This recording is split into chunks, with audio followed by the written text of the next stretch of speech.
Good morning, world. I hope you can hear me. This is Steve Rao, the host of Pod and Roku TV's World Edition. I greet you live from the All-America city of Morrisville, North Carolina, the eighth largest state in the Union of the United States of America. And on the show, we talk about global affairs, innovation, increasing turbulence politically, economically in the U.S. and around the world. We pray for those in Nashville, the terrible gun tragedy there. We pray for those in Mississippi with the terrible tornadoes. And I'm going to ask Mark Lee to talk about that and other national news today, as I will be leaving early. But let's focus on why I'm leaving early and the theme of innovation. This morning, I'm leaving in a few minutes to attend an event President Biden will be addressing and speaking at Wolfspeed. Wolfspeed is a semiconductor manufacturer. They used to be known as Cree, and they're one of the successful emerging companies in Triangle, a public company. They made LEDs, and then they moved into the chip industry. The president is here to kick off his Investing in America tour, where he will highlight his plan of the CHIPS Act, which is being overseen by another Durhamite, Ronnie Chatterjee, Dr. Ronnie Chatterjee, a Fuqua professor at Duke University, who's implementing this $50 billion CHIPS Act. The president's going to be talking about how manufacturing initiatives of this administration are creating jobs. And he will also probably address, along with the governor, the significant expansion that Wolfspeed is making in Chatham County, with other companies like VinFast coming in the area. And what does this mean to the United States manufacturing base? We all know that we have been held hostage to Taiwan having a monopoly on the chip industry. The Taiwan Semiconductor Company, or TCPS, is a dominant player, producing almost 75 to 80% of the world's chips, or even more than that. And without those chips being made in the U.S., we are held hostage to supply chain issues, particularly during COVID, whether it's buying cars, appliances, any product. And this supply chain disruption and dependence on chips and a shortage of chips in the United States has actually resulted in a lot of the problems we're having in the economy. The president will address this and other issues as he kicks off this Investing in America tour. I'm going to let Mark Lee come in, spend a few minutes with you all. And on Friday, I will be sharing with World Edition and Pod TV the insights from this trip. And I hope to see Dr. Chatterjee there, but I'm working with him on actually bringing him on the show either Friday or next week, where the guy that's implementing this, an advisor to the White House, Dr. Ronnie Chatterjee.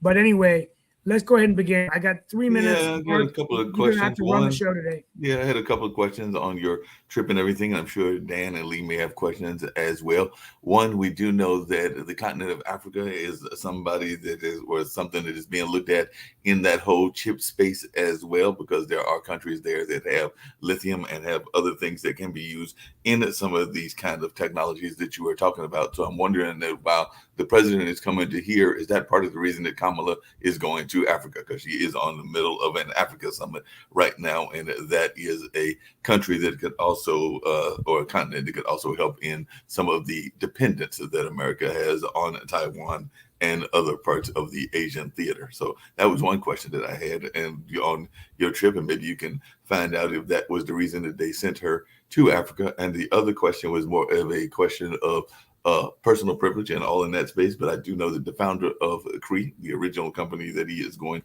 to go to, was Chuck Swoboda, or he was one of the founding members, and he is actually a Marquette grad. So hopefully we can possibly get him to come on, because I do know that he still lives here in the area and all in that space. So I think he was one of the first presidents in that space, but he is a fellow Marquette grad. So maybe we can get him to come on and share some of what they are doing in the technological field and all along those lines. Well, I don't know. I forgot about the vice president going to Africa, but I think part of it is she wanted to help with the diaspora, and she does see opportunities in trade, investment. Her father actually lived in Africa. I can't remember what country. He worked there for a while. And so, I think it's going to be interesting to see, how foreign policy develops towards Africa. So I think that's what they're trying to do. As you and I have talked about in the show, there's been problems with disruption of democracy with some of the other nations, particularly Nigeria. We've talked about that. And in terms of my trip, I think the president will give them brief remarks. It'll be like a press conference. I don't know how many people are coming. I'm going really to learn so I can talk about it. hope I get to meet him and talk to him and get a picture with him. But I'm really going. I'm honored to be invited. So it's going to be great to be there.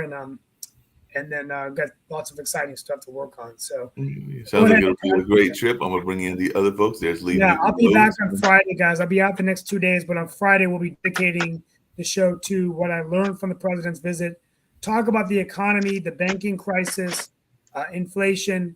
I will agree with Dan Worthington, my colleague, that I am concerned that I don't think the American people are really going to be focusing in on chips and manufacturing. I think the American people, whether they're Democrat or Independent Republican, are going to be worrying about liquidity of their banks, interest rates, gas, housing. And one developer told me that the other thing we haven't talked about is with people not going back to work, what's going to happen to the office markets? And, is the value of offices going to go down, which then is going to hinder the tax base. So I'm going to, if I do get to talk to the president, I'm just going to ask him, what is his plans to do with these issues? It seems like he's dodging when you know to hold him and know when to fold him. I don't, if he wants to fight for the White House, why isn't he talking more about those issues that matter? I mean, that's the $1 million question, but we can talk about that on Friday. There's one area I agree with Bill Clinton, right? He said, it's the economy, stupid, right? Yeah. And it really is the economy. And Biden is not focusing on it. His approval ratings are lower than at any time right now. And so he needs to focus on the economy. The chip industry, it's going to move the needle, 2 or 3 percentage points. That's all. And so it's mostly rhetoric, right? We don't have the chip technology, to compete with Taiwan right now. So unless we're able to get that technology, we can't produce the chips at the price that they produce them. Doesn't mean that we shouldn't be producing them for strategic and military reasons. But what we're doing with the CHIPS Act is not moving the needle much, right? That's been already discussed before. Yeah, and I think that's what I'm going to listen in, and we're going to have that discussion on Friday. But I want to thank you all for letting me open up today. Yeah. Sorry, my schedule has been a bit scattered as we eliminate the COVID restrictions. I do have a job still, more in-person meetings, but I will be continuing to host this show and get to the point where Friday really kind of look at the whole week and wrap up as the moderator. But Mark, you go ahead and drive the show today. Talk about the storms in Mississippi. Yeah, we'll definitely we'll definitely touch on the storms. We'll touch on a number of other things. Steve, have a good time. Make sure you get some swag for the White House. Yeah, well, I hope I get a picture, but I doubt it. Sometimes it's not necessarily a White House visit this time, right? Steve, this is actually here in North Carolina, if I'm understanding you. Yeah, it's right here. Yeah. Get me a mug. Thank you, guys. See you soon. Take care, Steve. Hey, Lee, question for you. I was actually going to ask Steve, but I'll ask you and everything. But should we be paying attention to and caring about the diversity of what is going on in other countries' politics? Because I did notice, and I mentioned it yesterday, that Scotland elected a new leader. They are saying that it is their first Muslim leader because he is a descendant from Pakistan.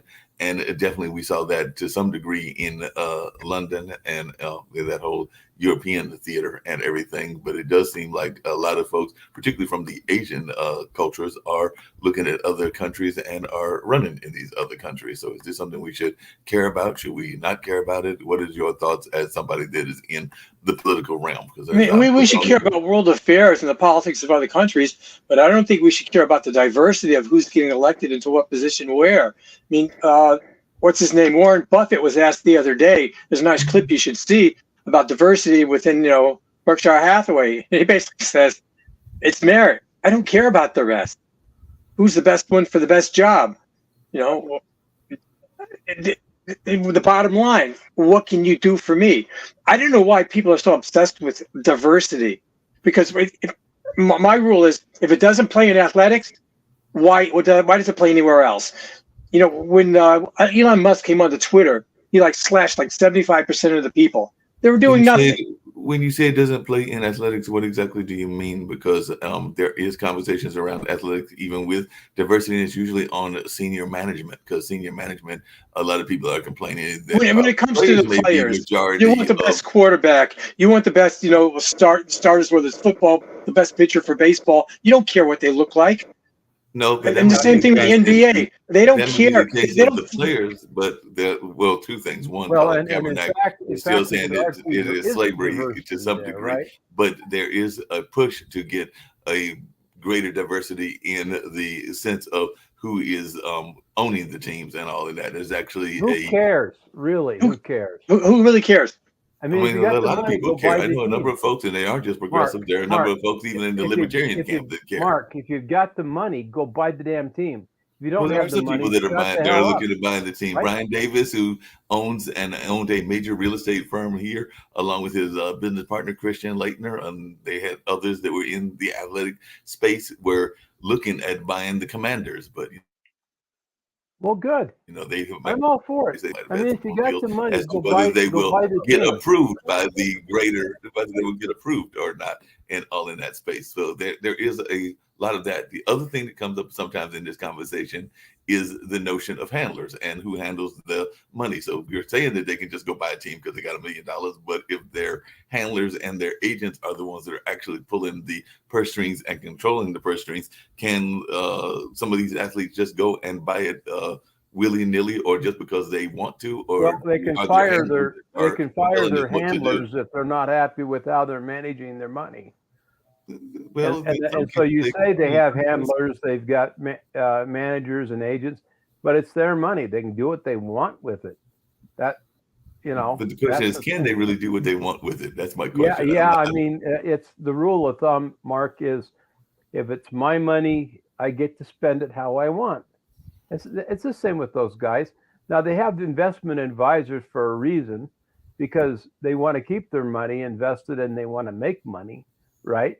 But if they decide to go and buy a team, I mean, if you're talking about black players owning NBA teams, for example, Michael Jordan. It would be an NBA player owning an NFL team, because Brian Davis was actually. Oh, sure. And that's okay. I mean, if you got the money, go buy the thing. If you want to hire black management, hire black management.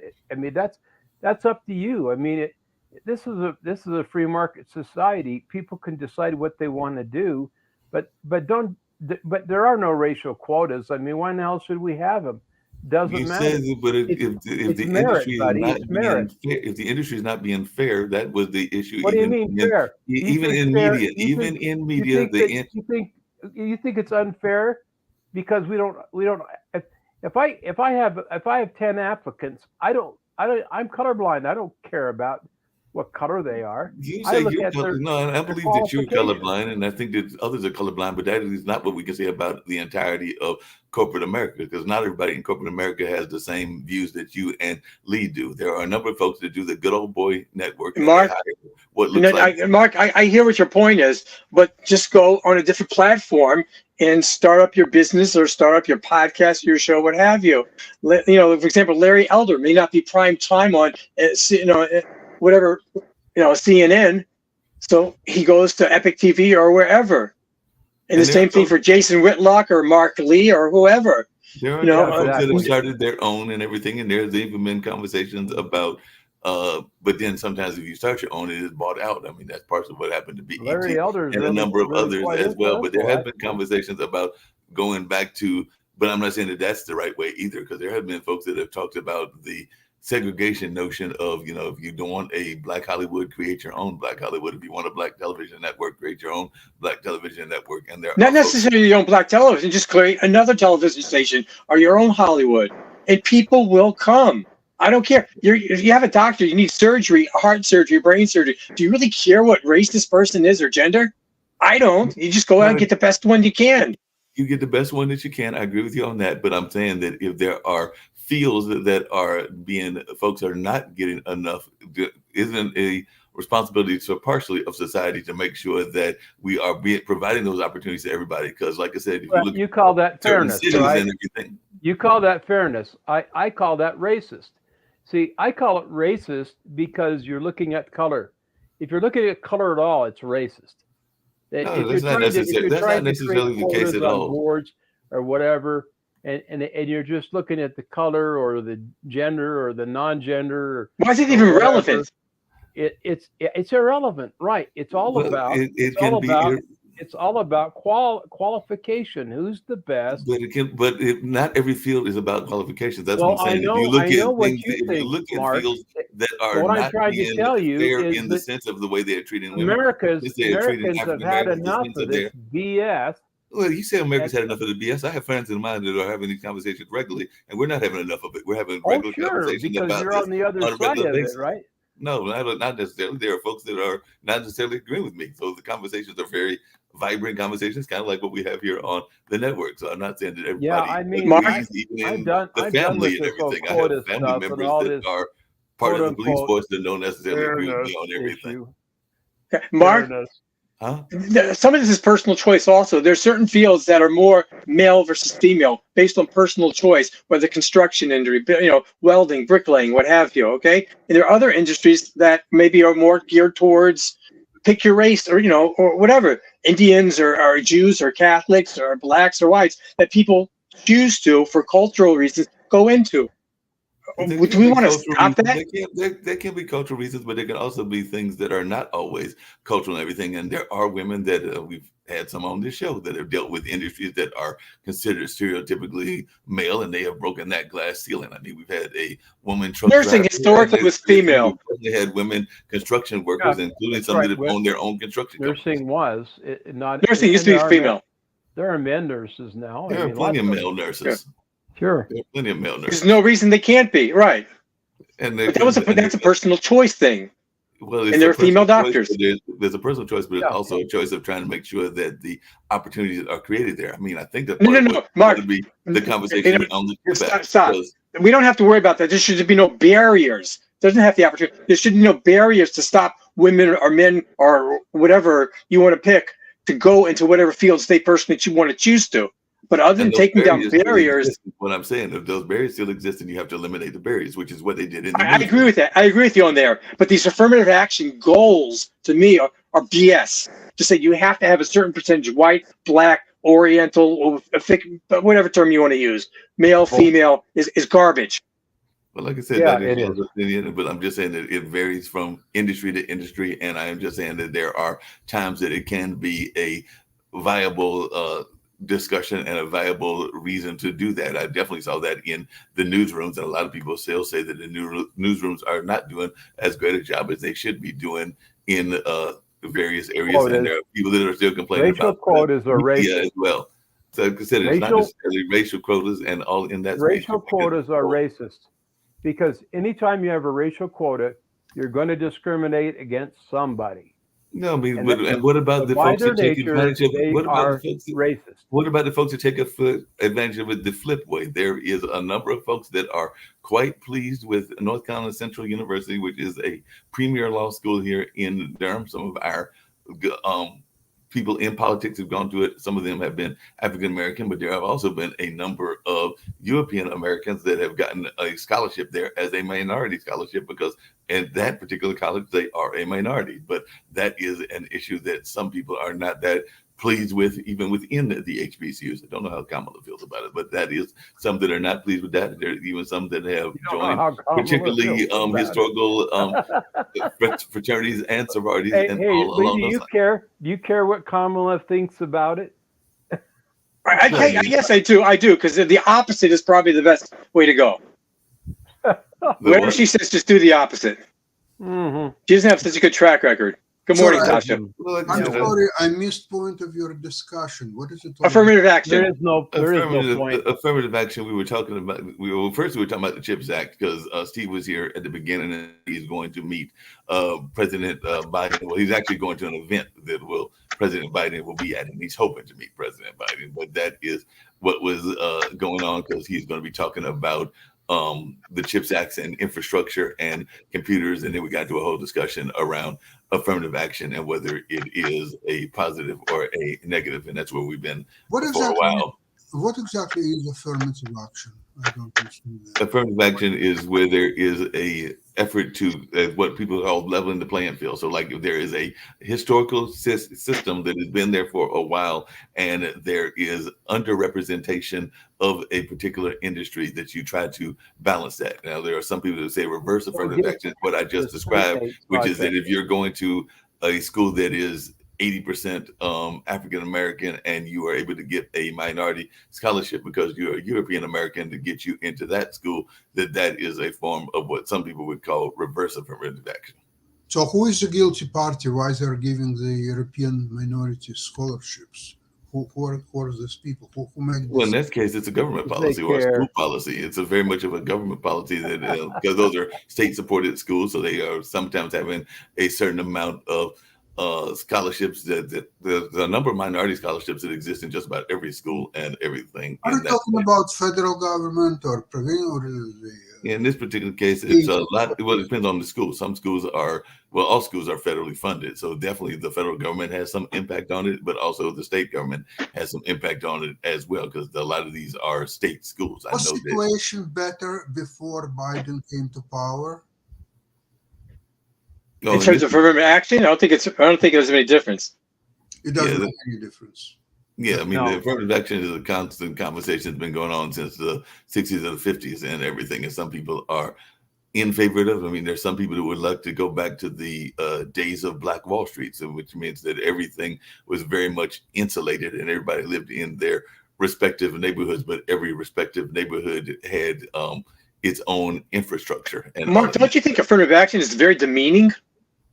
Not necessarily. I went to an affirmative action program. I'm saying because you're Black, that you can't compete, so we have to, lower the bar for you. At the time I went to school, the grades were decent. They weren't great, but they weren't poor either. And I got to go to a prestigious university because of an affirmative action program. And it was a program that was based on your education, but also on your finances. So it was also I understand that. Financial wise as well. So no, I didn't have any problem going to Marquette and getting that prestigious degree through that affirmative action program. And I would have no problem if my nephews went either. So I did not find it demeaning in the least bit.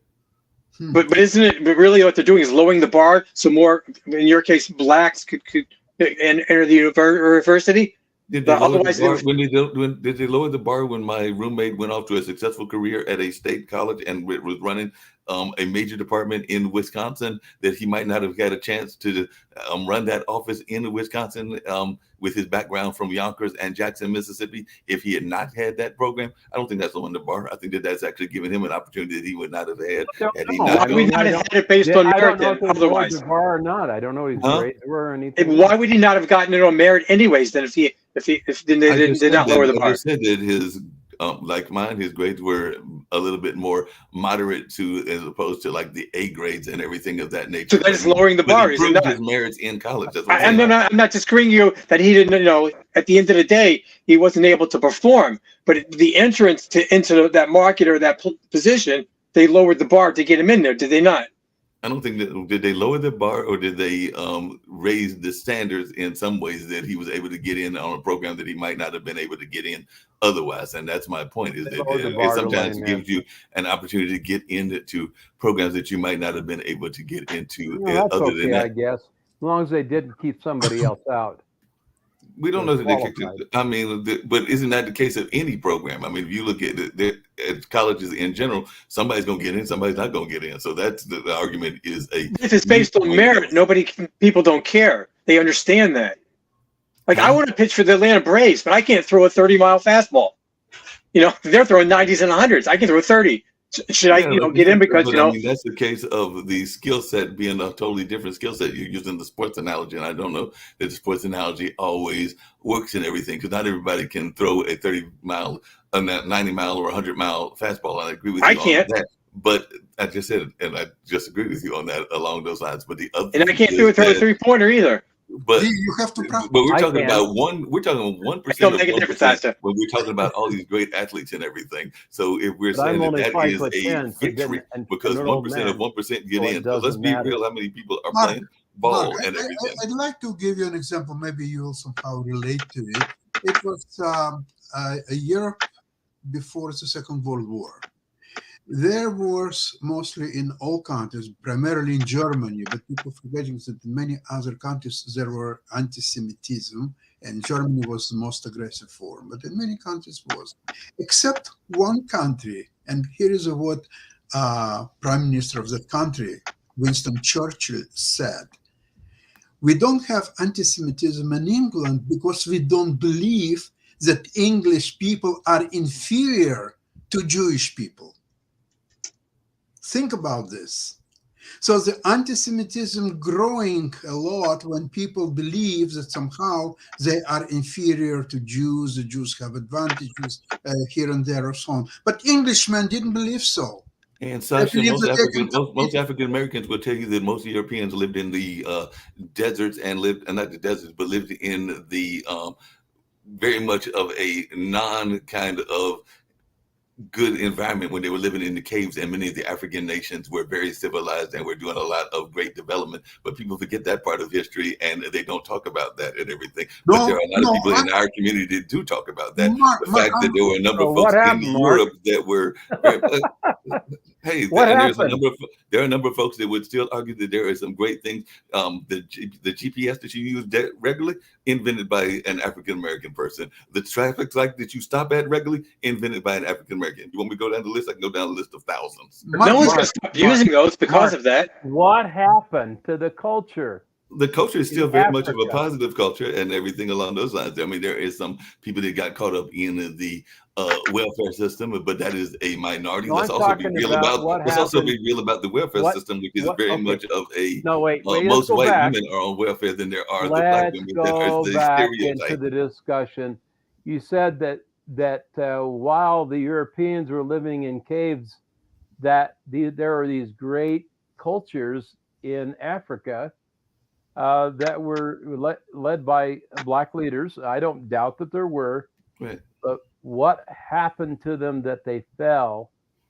I mean, part of it is what happened to the world now. The world became a little bit more narrower, and there were some conquesting forces that were coming out there throughout the world that defeated them in conquest and all in that space and destroyed a lot of those things. Mark, but you know, that destruction is still going on. You are saying that Europeans at the time were living in caves. So how they could manage to create an invading force, except great civilization? Well, there were the Romans, and I mean, there was the Romans, and like I said, there's different ways you can get across. And of course, we're talking about a different time of history when if you look at the maps of the world, it was not as much of the oceans dividing us and everything, because we're talking about a time frame that was many, many years ago when the Earth was more connected and the ocean was not as wide as it is now. That's where. And also at that time, the Earth was flat. No, the Earth was never flat.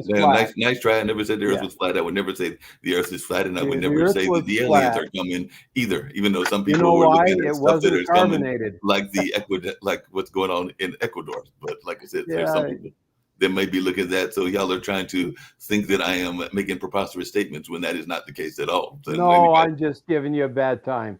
Yeah, I know you're giving me a bad time, and I'm giving you one back.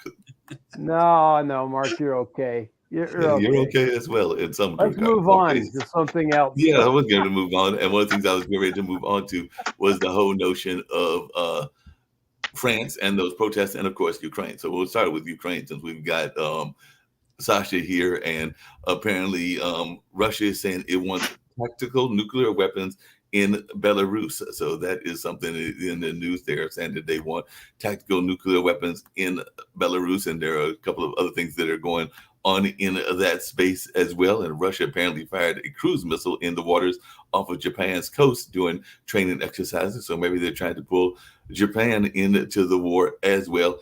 And an Amnesty report of all people, and I was a long time ago involved with Amnesty, is saying that the hypocrisy of the Western states has been laid bare by Russia's invasion of Ukraine. I'm gonna have to pull this up and see what the heck this article is all about. The Western states has been laid bare. I don't know what the hell that even means, Mark. Well, like I said, we'll pull up the article and see. That's what I was just asking. But while I'm pulling that up, Sasha's and who cares what Amnesty about Belarus and what else is going on. It's a report that just came out today and everything. You see, normally Russia is trying to help to its great friend Donald Trump. But these days, they're doing absolutely the opposite. You see, the thinking. Great friend Donald Trump. If there's such thing as Donald Trump thinking, let's assume that Oh, he's God. thinking. Okay, so Donald Trump is thinking. Okay, He's thinking. he's thinking. He keeps thinking. So He's thinking. Well, that's is- better than Biden. Biden's not thinking. Listen, No, I mean, they're not forgive, thinking. please forgive Biden his age. Come on, he's No, not. we've got to forgive him his age and everything. Sasha, I was going to get to, and I do want to hear from you as well, but this is what Amnesty International says. Russia's full-scale invasion of Ukraine in 2022 unleashed numerous war crimes and generated a global energy and food crisis, but also laid bare the hypocrisy of Western states that reacted to the Kremlin's aggression, Amnesty International said in its annual report on human rights. Amnesty International said that while the response to Russia's invasion of Ukraine was swift and forceful, countries applied human rights laws on a case-by-case basis in a staggering show of blatant hypocrisy and double standards, and left a lack of meaningful action on grave violations by some of their allies. So Okay, they cannot. let's cut it short. Right Yes. now, there are a lot of commissions from the West, United States including, are working in Ukraine to collect all the evidence about Russian war crimes. Now, one which went first one against Putin and some official woman, I forgot her name. Her name. That was the easiest because there was nothing to collect, because Putin recognized it himself, that he is engineered to bringing Russian children, Ukrainian children to Russia and so on. So that was the easiest one, very swiftly moved or so on. But there may be many, many, many others. Now, what I meant about Putin's trying to help Trump, but instead he's putting a great hurdle in his bid for presidency. What's happened is that the doctrine of Trump is that our enemy is China. Why should we care about Russia, Ukraine, and all that stuff? It's all secondary. It's not there. We don't have to care about it. So no more money to Ukraine. Concentrate on China. Okay, there are some people who were supporting that view. However, what Russia did incredibly fast is turn it all against himself. So because China has a huge markets for its goods in Europe and the United States, China is very careful how they really treating their foreign policy or so on. Now, Russia is not. Russia has negligible trade with West, and actually probably known by now. United States never was anything to speak of. And now they're trying to develop their trade with China. And China is doing very careful and consistent job. And what's happened is that now it's becoming more and more obvious that it's not China really the greatest enemy of the United States. No, it's Russia. It's Russia trying to create all the powers together, starting to adopt yuan as a payment system. So they're trying to get a huge population of Asian countries, including Russia itself, China, Iran, North Korea, maybe a few others, and who knows, maybe they will try to convince India. That will be more difficult to do, but still, why not to try? So a huge conglomerate of countries with a billion plus population, maybe close to 2 billion, they will get away from dollar systems. This is incredible inconvenience for the United States. So that's Russia is definitely enemy number one by far from the United States. And now United States have situation when they can disable Russia without sacrificing even a single life of American soldier, unlike Vietnam, unlike Afghanistan, Iraq, and many, many other cases. So all what you have to do is to supply arms, finances, and so on.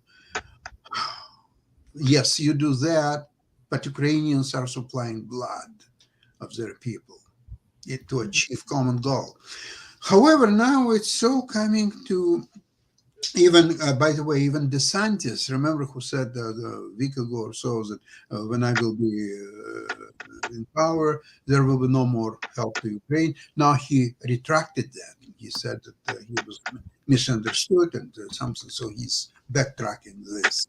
And by the way, Kevin McCarthy said that about the legal troubles of Trump and so on.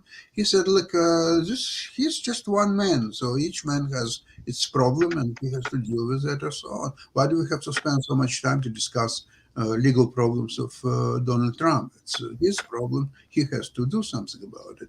So the situation is now also complicated because everybody is expecting in April, May, the latest, a huge advance of Ukrainian army. Now Ukrainian leadership is saying that not so fast. Until we will get all the weapons that were promised to us by the West and United States, we are not going to start this offensive. We have enough weapons now to defend for the next 5-10 years. No problem with that. But to start offensive, we need the weapons. You don't supply the weapons, there will be no offensive. So then now the question is, very elegant situation. You spend billions, tens of billions of dollars, and what do you get for that? Without offensive? So Russia will be fighting this war for the next 10 years. They have resources to do it. Only now, when you strike at them big time, get them out of Ukraine, that's the end of war, because Putin Sasha? will be able to stay. Yes. Not that I agree with this line of thought, but let's say the United States pulls out. Yep. Russia takes over Ukraine. And what happens tomorrow? Oh, Ukraine will continue to fight. It has enough, more than enough now, weapons, ammunition, finance. Let's say the United States stops funding, stops sending weapons. Fine. Ukraine will continue to fight on its own. It has now it'll be a guerrilla warfare more than likely. Thank you to West, United States in particular, and Ukraine can fight now for the next 5-10 years without any help from the West. So we could pull out. Then you're saying safely. You can pull out, yeah. Absolutely. But it would probably go into a guerrilla warfare, which would probably be long drawn out. It will be guerrilla warfare. And Mark, why is that our fight? I didn't say it was our fight. That's part of the argument and that's why I want to hear your thoughts. And I was going to read some more of it. Hold on. The fight is to defeat Russia, to get rid of this horrible threat once and for all. That's a maximum. But we're not going up against Russia. Ukraine is. It's not United States against Russia. There's no war there, technically. Okay, so there is no war. You're happy with Russia. So why are you helping Ukraine for so long? That's my question. That's the question that Lee is asking. That's the question I think that I don't understand. I think that's the question that I don't understand your thinking at all. I thought publicly stated that our goal is to weaken Russia to such a degree that it will never, ever threaten any other countries. That was stated.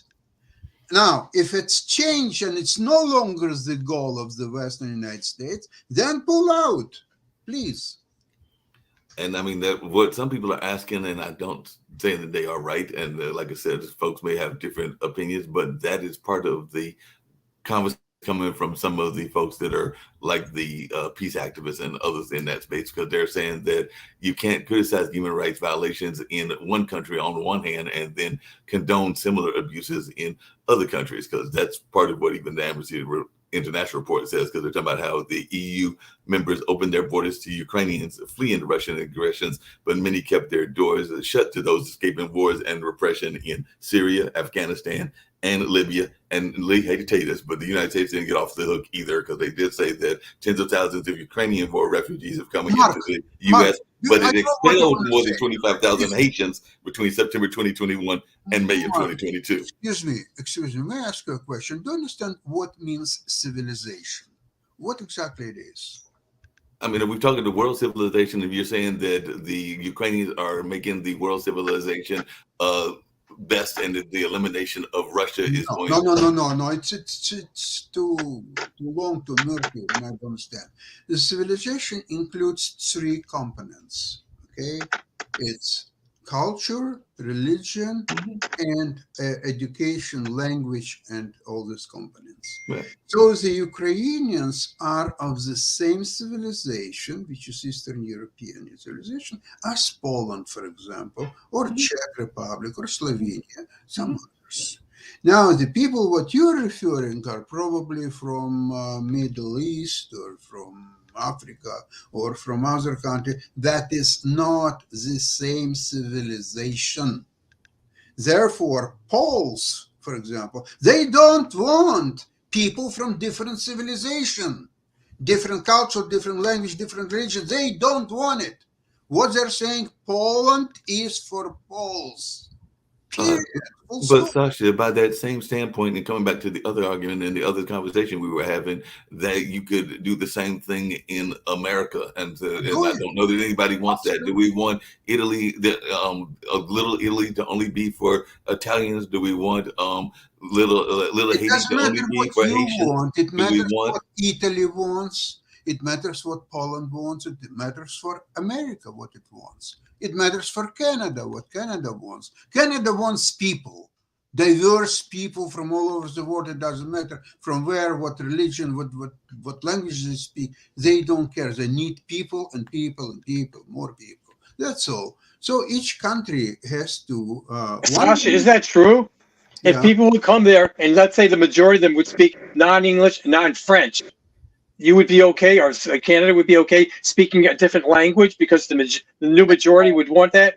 Well, at home they can talk any language that they want, but... I'm not talking about home. I got you on that. I'm talking about in public, in schools, in business, what have you. Oh, it's impossible. You cannot go in Canada to school without speaking English, so they will go to groups. Not now, but let's say immigrants come in and they're speaking another language. Like in America, we have immigrants coming in, they want the bilingual programs. Sorry, they will adopt English very clearly, especially kids. Now, for adults, it's more complicated, it takes more time. The kids will speak English in 2 months, easily.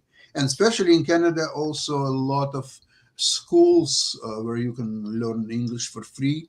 And I remember when I came to Canada, Sasha, but there are people who do not want to learn English. What do you mean?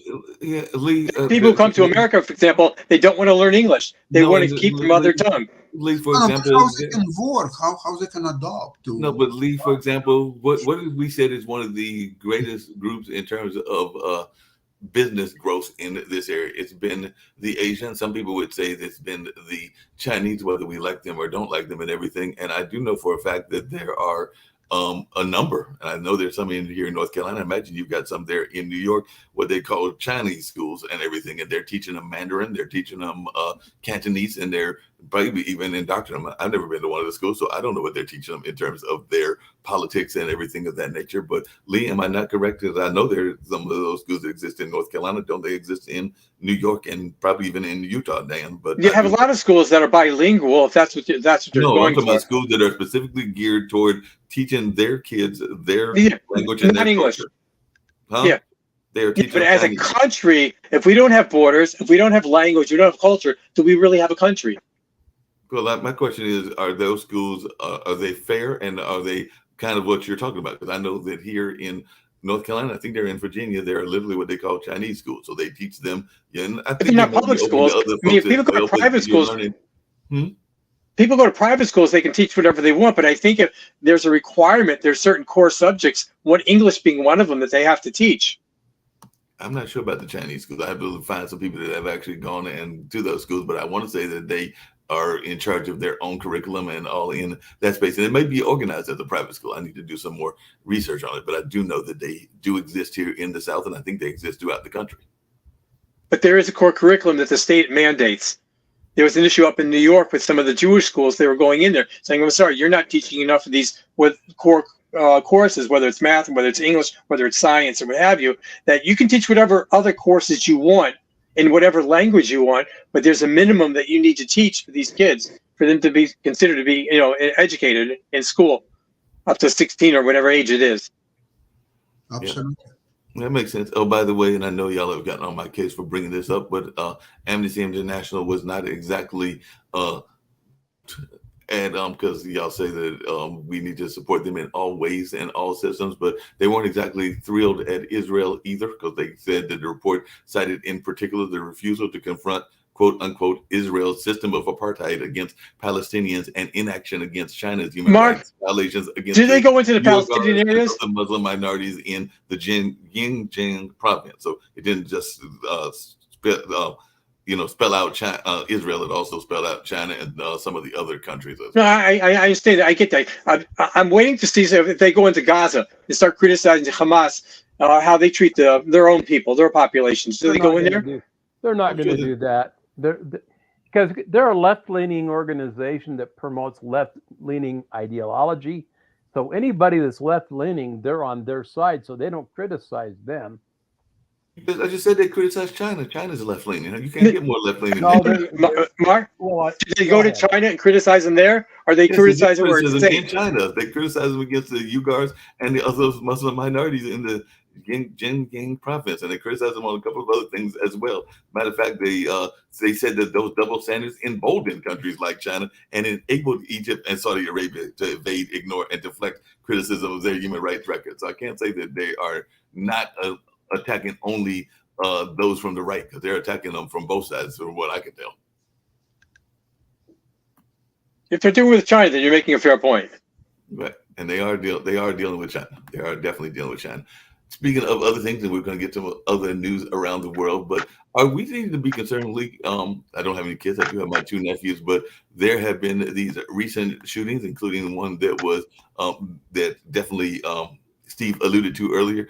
But one, do we need to be concerned about the guns that are coming into the schools, and what can we do about the guns that are coming into the schools? And I know that a number of schools have security at the school. Sometimes it is even past and current police officers, because I know here in North Carolina there are some current police officers that are working in the security systems there in the school. But back in the days when I was going to school, which would have been the 70s and definitely college part in the 80s, you were lucky if you saw a fist fight, and you were definitely, if there was going to be a weapon, it was going to be maybe a switchblade or something along those lines. Don't remember a lot of guns being pulled, but there's the norm these days. But I'm just wondering, to my esteemed panelists, what their thoughts are about our internal politics that are going on in our schools. I don't think it's the norm these days. I just think when it happens, it's publicized more.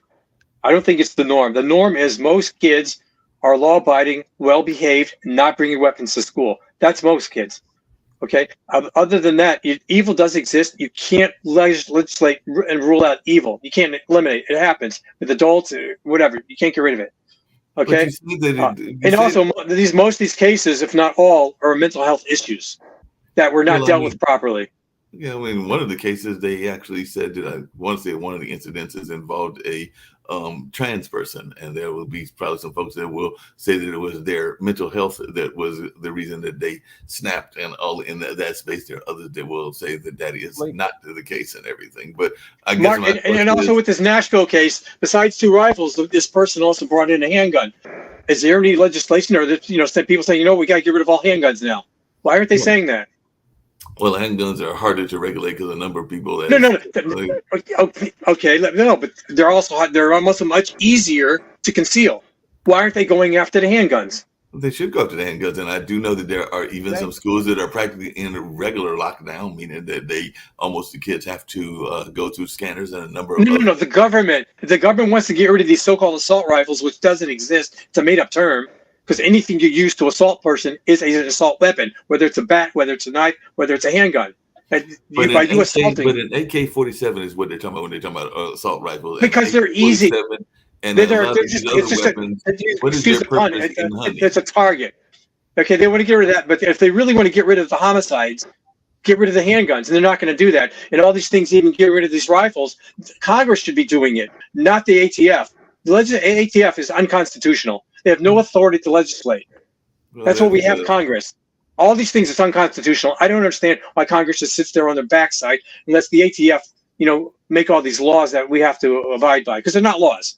They're regulations that they enforce.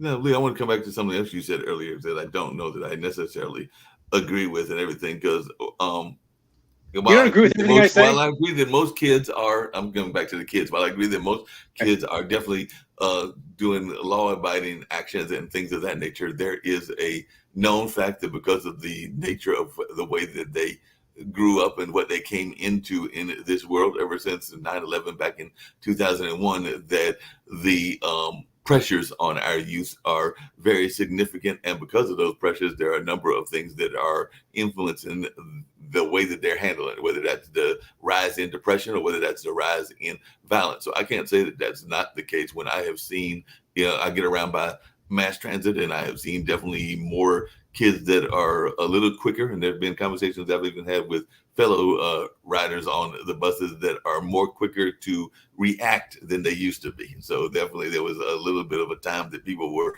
more open to negotiations and open to conversations around whatever their difference was. Whereas now it's very much of a quick to react kind of society. And where are these kids coming from? Are they coming from stable homes?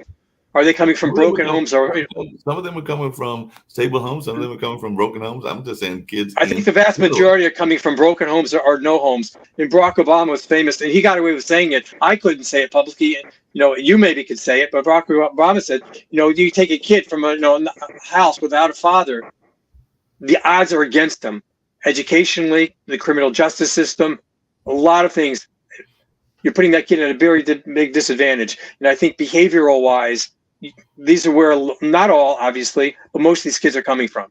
I mean, and that's across all races.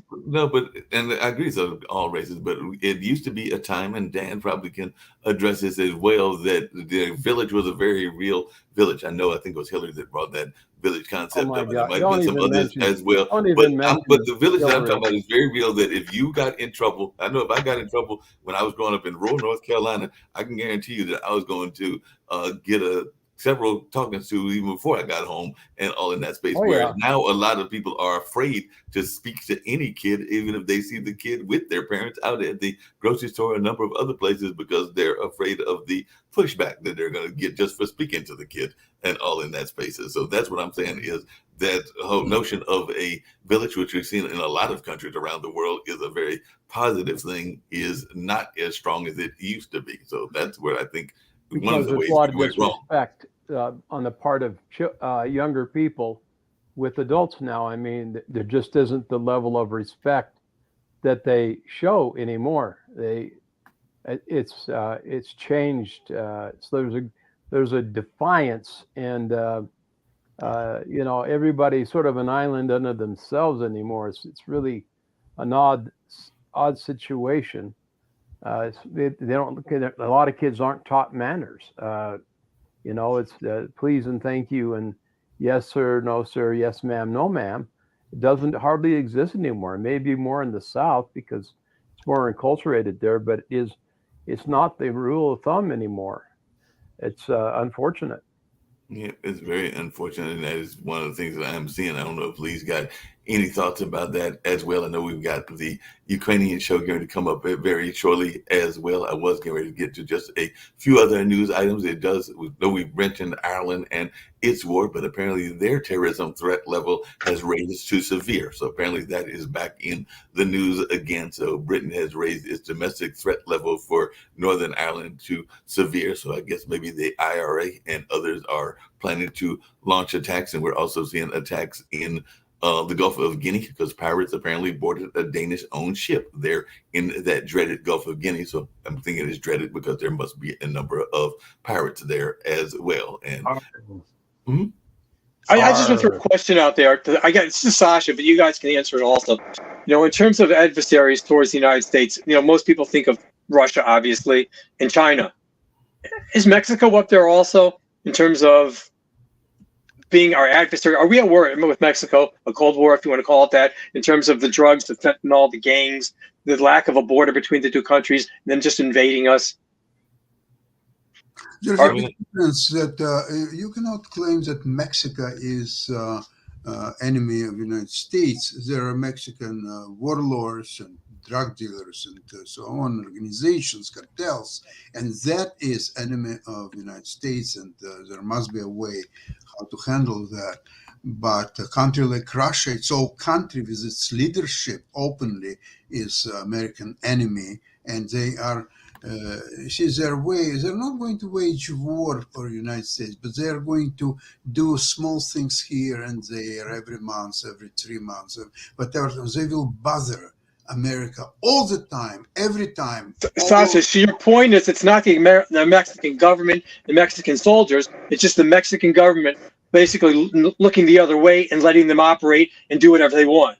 But is it only the Mexican government looking the other way? Because, I mean, isn't our government looking the other way? And hasn't our government looked the other way from a number of Latin American countries and a number of Central American countries because it was in our greater interest? We talk a lot of times in the whole world about our greater interest. And sometimes we will let folks do what they want to do because it is in our greater interest for whatever reasons that we deem it to be in our greater interest. And I think that that's what we've seen. And in this case, I don't know that Dan would agree with me, but I think that we've seen it on both sides of the house, because I think that both Democrats and Republicans have looked the other way from a number of countries, whether it was Venezuela, whether it was Mexico, whether it was a number of other folks. And then I also asked the question as to how is this stuff happening if we're not aiding and abetting it in some? No, I get that point. Well, we went after the Taliban, Mark. So your point is, and I agree with you, I think, we went after the Taliban, but we're not going after the cartels. Why not?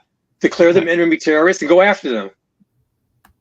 I mean, but that's like that war on. We've declared several wars, and I don't know that any of those wars were ever intended to be won. It's a nice little phrase, and I mean, there are real wars like what's going on in Ukraine, but we declared war on hunger. We declared war on poverty. We declared those are not ideas. Those are not on people. Do we ever have any intention of winning those wars, or do they help to supplement what is a very much of the economy of the United States? Because, I mean, do you really want to end poverty totally if you have this divide in class? Do you really want to end hunger? I mean, we should want to end hunger, but there are a number of folks that are hungry here in the United States and definitely many more around the world. But do we really want to end it if it is benefiting certain people? And do we really want to end the war on drugs when it is benefiting a lot of people?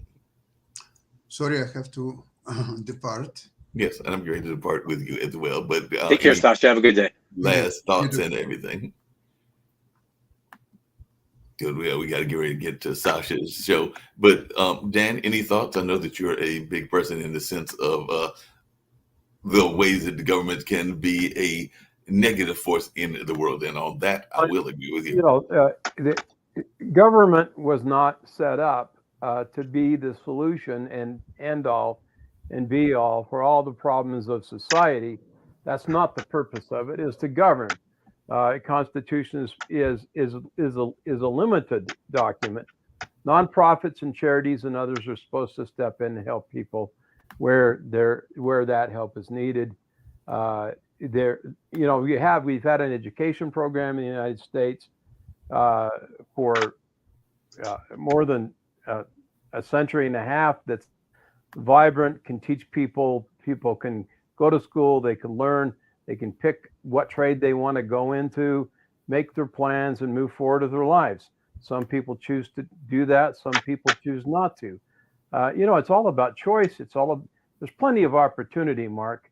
It's all about choice. No, it is about choice, and there's plenty of opportunity, and we'll see about more conversation around this. And Steve said he will not be here tomorrow and Thursday, but he'll be here Friday. But we'll continue this conversation. Who knows? I'm trying to line up some guests as well. Both you and Lee will be glad to know that I took the pocket political quiz, and I found out that I was conservative on economic issues, liberal on personal issues, and came out as being libertarian. So that's what the pocket quiz said, that my own politics was and all of that. And I never felt of myself as being a libertarian, but apparently I am, according to the pocket quiz and all of that. So I'm just saying. I know what would happen, Mark. If you took a DNA test, what you would be? Maybe you'd be all conservative. Who knows? It may be, but definitely it was interesting when I took that, because they scored based on your views on, I think it was like 6 or 7 key issues. But we'll be back on tomorrow with more interesting conversations, another vibrant conversation, and I look forward to another one on tomorrow as well. No, thank you. Have a good day. Bye, Mark. Bye, Dan. Bye.